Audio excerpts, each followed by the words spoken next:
आप सभी छात्रों को पुनः प्रेम सरलोली यूट्यूब चैनल पर हार्दिक स्वागत करता हूं। आप मेरी पिछली वीडियो में पार्ट्स ऑफ स्पीच के 4 भेदों के बारे में जान चुके हैं। आज हम उसी को बढ़ाते हुए 5वां भेद से स्टार्ट करते हैं। तो आइए 5वां भेद को जानते हैं। यानी जो होता है 5वां भेद का नाम क्या है? एडवर्ब। एडवर्ब का हिंदी अर्थ है क्रिया विशेषण। एडवर्ब यदि आप इस वर्ड को देखेंगे इसमें क्या लिखा हुआ, पहले ध्यान दीजिएगा, एडवर्ब लिखा हुआ है। एडवर्ब यानी एड जो होता है एडजेक्टिव का ही संक्षेप वर्ड लिया गया है। एडवर्ब में एड जो होता है एडजेक्टिव का ही संक्षेप वर्ड लिया गया है। यहां आप देखें एडी लिखा हुआ है और एडजेक्टिव में भी जब देखेंगे स्टार्टिंग के 2 लेटर्स तो एडी लिखा हुआ है। तो इसी एडी को जो होता है वर्ब से पहले जोड़ा गया है, तब तो इसका अर्थ बनता है क्रिया विशेषण, क्योंकि वर्ब का अर्थ हुआ क्रिया और एडजेक्टिव का अर्थ हुआ विशेषण। तो दोनों को जोड़ेंगे क्या हो जाएगा? क्रिया विशेषण हो जाएगा। आइए परिभाषा को समझते हैं।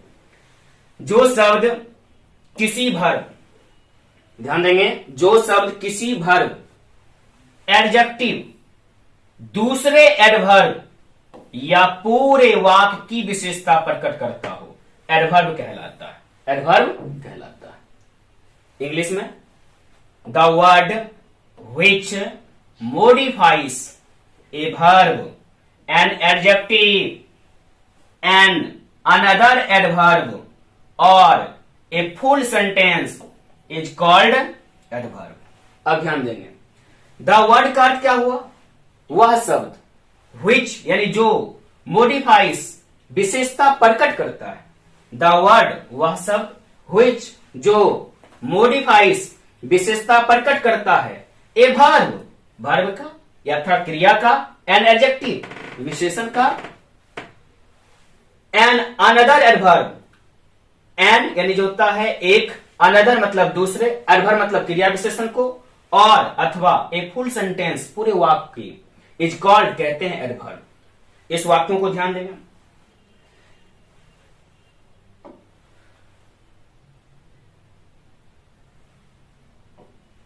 ध्यान दीजिएगा, वाक्य लिखा हुआ है He is walking slowly. He is walking slowly. Hindi क्या है? ही का अर्थ हुआ वह, इज वॉकिंग टहल रहा है, चल रहा है, स्लोली धीरे धीरे, वह धीरे धीरे चल रहा है। आप यहां देखेंगे ये स्लोली वर्ड क्या है? एडवर्ब है। ये स्लोली वर्ड क्या है? एडवर्ब है। और यह किसकी विशेषता बताता है? वॉकिंग की, यानी हाउ वॉकिंग, कैसे चल रहा है? स्लोली, धीरे धीरे चल रहा है। तो यहां पर देखिए परिभाषा में बताया गया था आपको कि एडवर्ब का काम क्या है? वर्ब की भी विशेषता प्रकट करना। तो यहां वर्ब की विशेषता प्रकट किया। दूसरे वाक्य में देखिए, you are a very good boy, अर्थात आप एक बहुत अच्छे बालक हैं। आप एक बहुत अच्छे बालक हैं। यहां पर देखिए वेरी क्या है? एडवर्ब है। यहां पर वेरी एडवर्ब है और ये वेरी किसकी विशेषता बता रहा है? ये वेरी किसकी विशेषता बता रहा है? तो ध्यान देंगे गुड की। गुड क्या है? एडजेक्टिव है। गुड क्या है? एडजेक्टिव है। यहां देख लीजिए परिभाषा में क्या लिखा हुआ है कि एडजेक्टिव की भी जो विशेषता बताता है उसे क्या कहते हैं? एडवर्ब कहते हैं। उसे क्या कहते हैं? एडवर्ब कहते हैं। अर्थात ये एडवर्ब हो गया। और किसकी विशेषता बताया? एडजेक्टिव की। तीसरा sentence, he is not reading, यानी वह नहीं पढ़ रहा है। ही इज नॉट रीडिंग, वह नहीं पढ़ रहा है। तो ध्यान देंगे यहां पर नोट क्या है? एडवर्ब है। नोट क्या है? एडवर्ब है। ठीक है, ये किसकी विशेषता बताता है? तो वर्ब की विशेषता बताता है। तो इसलिए परिभाषा में लिखा गया था जो शब्द किसी वर्ब एडजेक्टिव दूसरे एडवर्ब या पूरे वाक्य की विशेषता प्रकट करता हो, एडवर्ब कहलाता है। इंग्लिश में क्या लिखा गया था? द वर्ड वह शब्द व्हिच जो मोडिफाइज विशेषता प्रकट करता है, ए वर्ब किसी वर्ब का, एन एडजेक्टिव किसी विशेषण का, एन अनदर एडवर्ब या किसी क्रिया विशेषण का, और ए फुल सेंटेंस पूरे वाक्य की इज कॉल्ड कहलाता है एडवर्ब। चलिए हम लोग आगे बढ़ते हैं।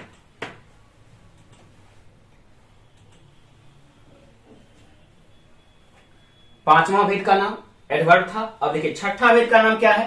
प्रीपोजिशन। प्रीपोजिशन को हिंदी में बोलते हैं संबंध बोधक अव्यय। संबंध बोधक अव्यय। संबंध बोधक अव्यय, संबंध बोधक अव्यय। ध्यान देंगे, परिभाषा पहले समझते हैं। वह शब्द जो नाउन अर्थात संज्ञा, प्रोनाउन अर्थात सर्वनाम या वर्ब अर्थात क्रिया से पहले आकर, यहां आप ध्यान देंगे क्या लिखा हुआ है। वह शब्द जो नाउन अर्थात संज्ञा, प्रोनाउन अर्थात सर्वनाम या वर्ब अर्थात क्रिया से पहले आकर उसका संबंध वाक्य के अन्य शब्दों के साथ जोड़ता हो, प्रीपोजिशन कहलाता है। तो प्रीपोजिशन का काम ही हुआ। क्या काम हुआ? यानी जो होता, ध्यान दीजिएगा, वह शब्द जो नाउन, प्रोनाउन या वर्ब से पहले आकर, इसका काम हुआ कि नाउन के पहले भी आ सकता है, प्रोनाउन के पहले भी आ सकता है, वर्ब के पहले भी आ सकता है। इंग्लिश में पहले समझ लेते हैं। द वर्ड यानी वह शब्द, विच जो, कम्स आता है, बिफोर पहले, नाउन संज्ञा, प्रोनाउन सर्वनाम और या, वर्ब क्रिया, एंड और, सोज यानी प्रकट करता है या बताता है, इट्स रिलेशन इसका संबंध, विथ अदर वर्ड्स दूसरे शब्दों के साथ, इन द सेंटेंस वाक्य में, इज कॉल्ड कहते हैं या कहलाता है प्रीपोजिशन। यानी वह शब्द जो नाउन, प्रोनाउन या वर्ब के पहले आता है।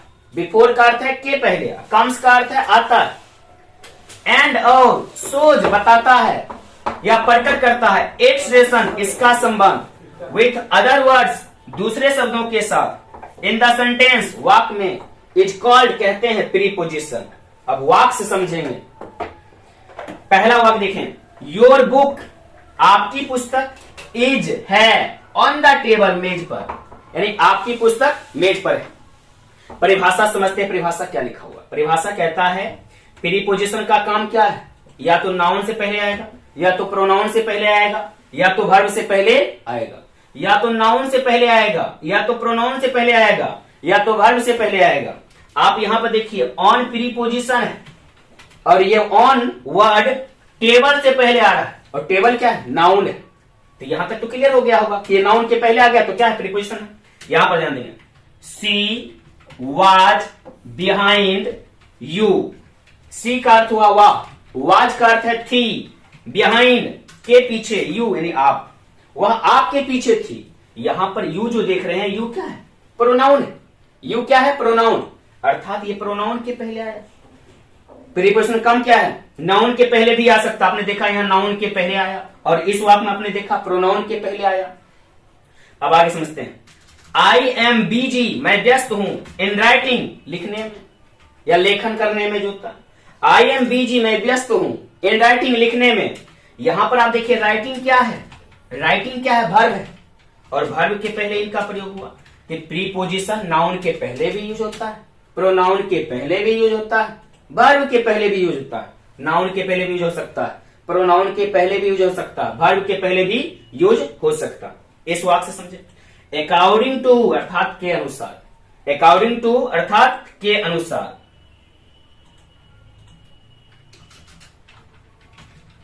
अकॉर्डिंग टू अर्थात के अनुसार, हिम यानी उसके, उसके अनुसार, इट इज रॉन्ग, यह गलत है, उसके अनुसार यह गलत है। यहां पर भी आप देखिए हिम से पहले किसका प्रयोग हुआ? टू, और यहां से यहां तक क्या हुआ? प्रीपोजिशन हो गया।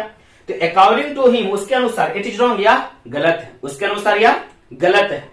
तो यहां भी जो था प्रोनाउन के पहले आया प्रीपोजिशन। तो प्रीपोजिशन नाउन के पहले आता है, प्रोनाउन के पहले आता है, या वर्ब के पहले आता है। चलिए इसका अगला भेद पढ़ते हैं।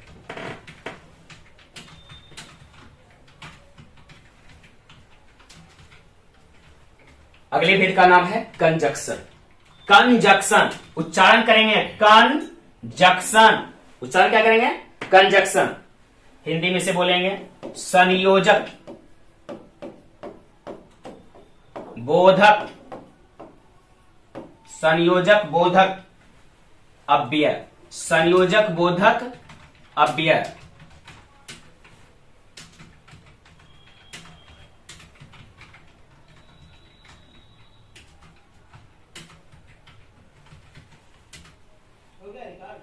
कंजक्शन यानी होता है संयोजक बोधक अव्यय, संयोजक बोधक अव्यय, संयोजक बोधक अव्यय। परिभाषा समझते हैं। वह शब्द जो दो शब्दों या वाक्यों को, वह शब्द जो दो शब्दों या वाक्यों को जोड़ता है कंजक्शन कहलाता है या कंजक्शन कहते हैं। द वर्ड, वह शब्द, which जो एड्स जोड़ता है, टू वर्ड्स दो शब्दों को, और अथवा सेंटेंसेज वाक्यों को, इज कॉल्ड कहलाता है या कहते हैं कंजक्शन। उसे क्या कहते हैं? कंजक्शन कहते हैं। उसे क्या कहते हैं? कंजक्शन कहते हैं। एक बार और समझ लीजिए। वह शब्द जो दो शब्दों या वाक्यों को जोड़ता है। कंजक्शन का काम क्या है? या तो दो शब्दों को जोड़ेगा या तो दो वाक्यों को जोड़ेगा। कंजक्शन का काम है दो शब्दों या दो वाक्यों को जोड़ना। इंग्लिश में भी समझ लीजिए। द वर्ड, वह शब्द, which जो एड्स जोड़ता है, टू वर्ड्स दो शब्दों को, और सेंटेंसेज या वाक्यों को, इज कॉल्ड कहलाता है कंजक्शन। वह शब्द जो दो वाक्यों अथवा दो शब्दों को जोड़ता है कंजक्शन कहते हैं। उदाहरण से स्पष्ट हो जाएगा। शीला एंड मीना, शीला एंड मीना, यहां पर एंड जो देख रहे हैं ये कंजक्शन है, और ये क्या कर रहा है? दो शब्दों को जोड़ रहा है, दो वाक्यों को नहीं जोड़ रहा, दो शब्दों को जोड़ रहा है। पहला शब्द उसमें क्या है? शीला, और दूसरा शब्द कौन है? मीना। पहला शब्द शीला है और दूसरा शब्द मीना है। तो Sheela and Meena are sisters, यानी शीला और मीना दो बहनें हैं, ऐसा बोल सकते हैं, या शीला और मीना बहनें हैं। आगे ध्यान देंगे। ही इज पुअर, वह गरीब है, बट लेकिन, यही कंजक्शन है, बट लेकिन, ठीक है। ही, यू आर रिच, तुम अमीर हो, यानी वह गरीब है लेकिन तुम अमीर हो। यहां पर आप देख रहे हैं कि बट किसको जोड़ रहा है? दो शब्दों को नहीं, दो वाक्यों को जोड़ रहा है। इसी तो परिभाषा बताया गया आपको कि वह शब्द जो दो शब्दों या वाक्यों को जोड़ता है उसे क्या कहते हैं? कंजक्शन कहते हैं। अगला सेंटेंस देखेंगे। ही इज ए सोल्जर, वे एक सैनिक हैं, ये फिर भी, ही इज नॉट ब्रेव, वे बहादुर नहीं है। वे एक सैनिक हैं तो भी या फिर भी वे बहादुर नहीं है। यहां पर ये क्या है? कंजक्शन, और ये भी दो शब्दों नहीं दो वाक्यों को जोड़ रहा है। यहां पर देखें। I have neither a daughter nor a son, यानी आई हैव मुझे है, नाइदर नो तो, ए डॉटर ठीक है एक पुत्री, नॉर नो ही, ए सन एक पुत्र। मुझे नो तो एक पुत्री है, नो ही एक पुत्र है। यहां पर आप देख रहे हैं जो होता है ये नॉर क्या कर रहा है? ये नॉर क्या कर रहा है?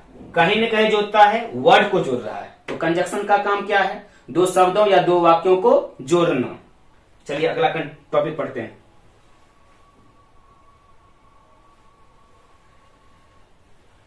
अगले भेद का नाम है इंटरजेक्शन, यानी पार्ट्स ऑफ स्पीच का अंतिम भेद का नाम क्या है? इंटरजेक्शन। पार्ट्स ऑफ स्पीच के अंतिम भेद का नाम, इसका हिंदी विस्म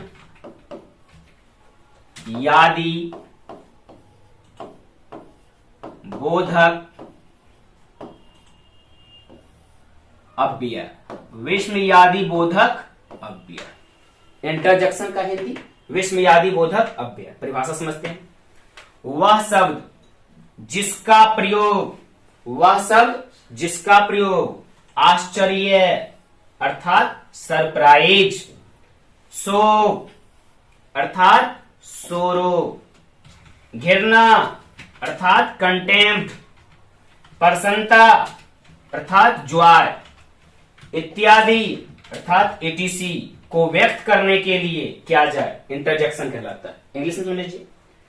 द वर्ड, वह शब्द, which जिसका, इज यूज्ड प्रयोग किया जाता है, टू एक्सप्रेस व्यक्त करने के लिए, व्यक्त करने के लिए, सरप्राइज आश्चर्य, सोरो शोक, कंटेम्प्ट घृणा, जॉय प्रसन्नता, ईटीसी इत्यादि, इज कॉल्ड कहते हैं या कहलाता है इंटरजेक्शन।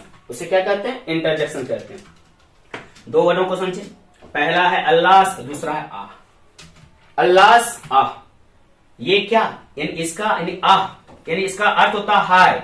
ये किसके लिए प्रयोग किया जाता है? शोक प्रकट करने के लिए। किसके लिए? शोक प्रकट करने के लिए। हुर्रे, अर्थ क्या होता है? वाह वाह। हुर्रे, अर्थ क्या होता है? वाह वाह। इसका प्रयोग किस लिए किया जाता है? खुशी प्रकट करने के लिए।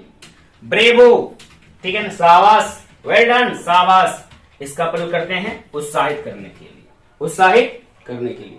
मुझे पूर्ण उम्मीद है कि आप यहां तक समझ गए होंगे, मुझे पूर्ण उम्मीद है आप यहां तक समझ गए होंगे। हाँ, लेकिन एक बात सुनते जाइए, वक्त दिए हैं, वक्त दीजिएगा, वक्त दिए हैं, वक्त दीजिएगा, और पूरे पार्ट्स ऑफ स्पीच को रिवाइज जरूर कीजिएगा।